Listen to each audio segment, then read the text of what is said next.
want you to start working as a Scrum Master without knowing these little secrets. This video is so powerful, and I can promise you that. It's really interesting, the surge in interest from individuals hoping to fill the Scrum Master position who are coming from outside of the tech industry. Now, if you are interested in this career and you are coming from a non-technical background, I would recommend starting sharpening your soft skills first. Some of those skills you are already familiar with and you know how to put them in practice and of course in your resume, right? If you stay with me until the end of this video, I will share a free ebook, Soft Skills for Workplace, with lots of great stuff included, like activities for communication, teamwork, and problem solving. You can download and use it as you wish. Now let's start with the 6 powerful soft skills required to become a great Scrum Master.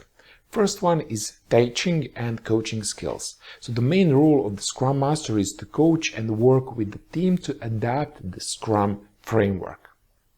Another one is communication skills. Communication skills are one of the main characteristics to separate the good from the average Scrum Master. Next one, facilitator skills. Being a great facilitator means making something easier and possible. Servant leadership. Servant leadership means helping your team to use their best skills and knowledge. Problem-solving skills. As a Scrum Master, your responsibility is to develop healthy connections and increase collaboration while keeping motivation and happiness. And finally, we have empathy. Developing empathy involves developing a deep relationship with each team member. Soft skills such as compassion and empathy drive hard skills such as programming, operations, design, and so on. But how? Soft skills link hard skills to operational productivity, organizational synergy, and commercial relevance because all require sound human commitment. Does the hard skilled Scrum Master who sits in lofty obscurity, lording over his reports, trump the hard skilled Scrum Master who walks among his people, who are known, seen, and respected by his people?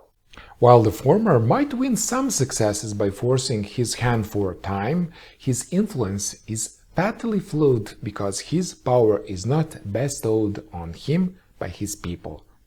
His influence is only gaze of leverage with a short shelf life.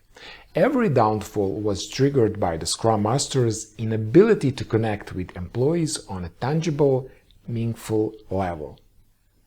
Now, hard skills can be tested, taught, and transferred. And we can pinpoint hard skills progress individually and corporately with charts, metrics, and reports. But not so for soft skills. They can be difficult to reduce into steps. They are often messy and only crudely quantifiable through better response and improved relationships. Scrum Masters and companies insensitive to soft skills success miss the mark today. When we behave in ways that befriend and positively influence others, we tap a deeper well of inspiration, meaning, and resourcefulness.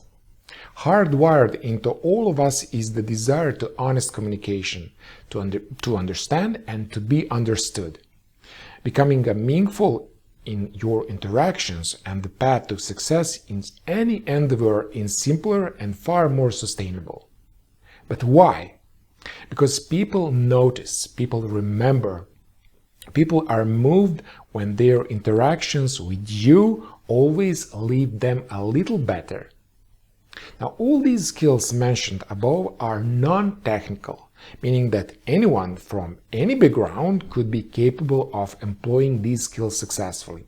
But does this mean that there are no technical skills required for becoming a great Scrum Master?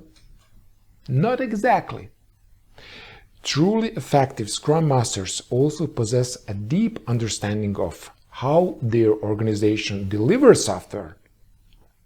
However, this is not the same thing as being a skilled software developer.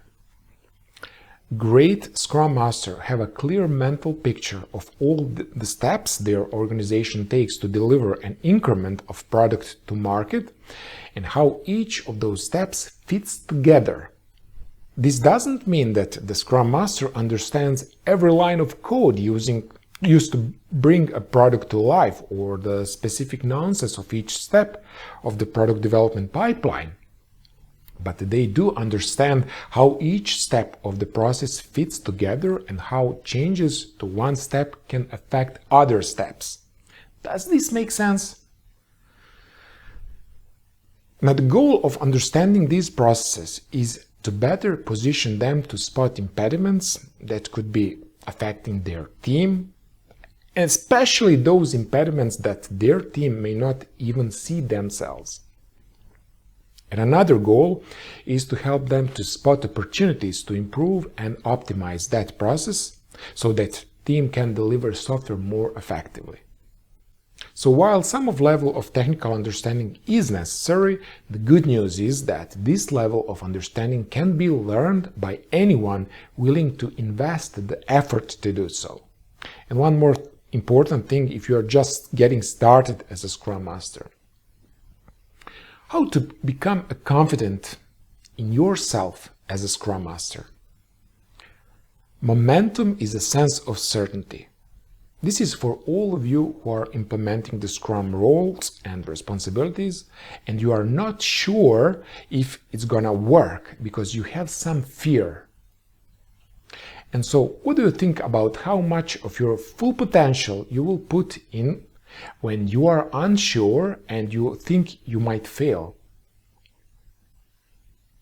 You're not going to tap your full potential, you tap a little potential, and when you think you're going to fail or you are not sure if it's going to work, are you going to take a massive action and give you all in? The back of your mind is thinking it may not work out. No, you are going to reserve some to protect your mind, protect your ego, to protect your emotions, and so on and so forth. And so when you have a little certainty and you tap a little potential, you take little action, and what you get? You get shitty little results. What does that do to your own belief? See, I told you it wouldn't work. I told you it was a waste of time. I told you what will happen.